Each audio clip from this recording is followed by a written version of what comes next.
Welcome to Creatures of Final Fantasy. Today, we'll be talking about the most recognizable creature in the Final Fantasy universe, the Chocobo. Get yourself a nice bucket of Gasol greens and prepare to KWEH as we learn all about the history and origins of this adorable ally.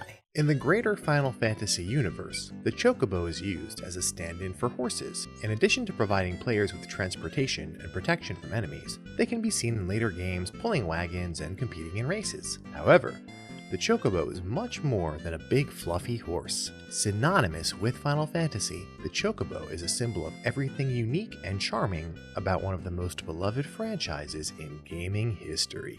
The Chocobo is planned to be one of the 3 series mascots, alongside the Moogle and a third creature that was never introduced. Today, there are a number of mascots, including Cactuar, Tonberry, and even Cait Sith. But in the early days, these critters had not yet been created. As a matter of fact, the very first Final Fantasy had no companion animals at all. The heroes interacted with fantasy staples like elves, dwarves, and dragons, but there were no friendly races unique to this universe. This all changed in Final Fantasy II for the Famicom, when a young artist named Koichi Ishii pitched an idea to Hironobu Sakaguchi for an animal companion that would be with the heroes throughout the game. This companion would not speak, but he would have an empathic connection with the player. Ishii based this character on a beloved pet chick that he had when he was a child. A young Ishii was heartbroken when his family could no longer care for the pet, who was somewhere between being a chick and a full-grown chicken. He had to give it up to a neighbor who happened to have a chicken farm. Through his creation and this game, Ishii could once again be reunited with his dear pet chick. He named the large bird Chocobo, a name derived from chocolate ball, one of Ishii's favorite sweets. Sakaguchi did not like the idea. Eventually, Sakaguchi would agree to include the Chocobo as a mount, a way for the player to move quickly around the map and avoid random battles. This was definitely necessary in Final Fantasy II, which required a lot of backtracking through areas with enemies that were too weak for the player to be bothered with. Unfortunately, this did not include the emotional connection that Ishii was looking for. While the Chocobo would return in Final Fantasy III, Ishii was disappointed that its role was so small when his vision for the character was so much larger. The Chocobo may be the only thing from Final Fantasy II that stayed with the franchise, including Ishii himself.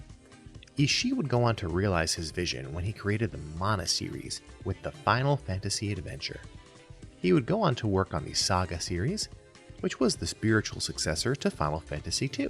In the end, Ishii's contributions were rewarded with his ascent to the role of head of Square Enix Product Development Division 8. Incidentally, the Chocobo is not Ishii's only contribution to Final Fantasy. He also came up with this silly little idea to make crystals a central motif of the game. Ishii would return to Final Fantasy as the original director of Final Fantasy XI and its first expansion, Rise of the Zilart. At this point, I would normally want to dive into the myths and the folklore surrounding the creature and explore its origins. However, the Chocobo is unique to Final Fantasy. Sure, there have been many large birds in stories throughout history, but none of them really quite compare to the Chocobo. And all these mythical birds, like the Roc, Phoenix, and Griffin, they all appear in Final Fantasy in some form or another. Even mythical companions that heroes would ride on in stories are few and far between, with only the Pegasus and the Griffin coming to mind. I suppose a Pegasus could be compared to a black Chocobo. However, fantasy fiction has given us a wealth of fantastical mounted companions that we could compare with the Chocobo, anywhere from direwolves to hippogriffs to pretty much anything you could imagine. However, in the Final Fantasy universe, the Chocobo remains the companion of choice. It must do Ishii's heart proud to see just how far his creation has come.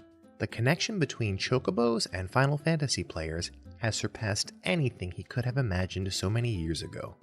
Over the past 23 years, his pet has really grown up. In Final Fantasy III, we met the fat Chocobo who would hold on to our belongings. In Final Fantasy IV, you could summon a Chocobo to help you in battle. And we met the Chocobo's cousin, the black Chocobo, who could fly. Final Fantasy V featured Boko, the first true Chocobo companion in a mainline Final Fantasy game. Final Fantasy VII brought us Chocobo racing and the ability to breed all different kinds of Chocobos with different special abilities. Final Fantasy Tactics had Chocobos who would join the fight. Other characters could even ride on them and fight from their back. Final Fantasy IX introduced a Chocobo treasure hunting minigame. A Chocobo chick serves as a companion to Saz in Final Fantasy XIII, and Final Fantasy XV's Prompto loves Chocobos as much as Ishii loved his baby chick. This lovable comrade has also made a number of appearances outside the Final Fantasy series, in games of its own like Chocobo's Dungeon and Chocobo Racing, but also in other games like Dragon Quest VI, Super Smash Bros. Ultimate, and even Assassin's Creed Origins. I don't think there's any creature that is more closely associated with Final Fantasy than the Chocobo. If you feel like you've learned something from this video, please give it a like.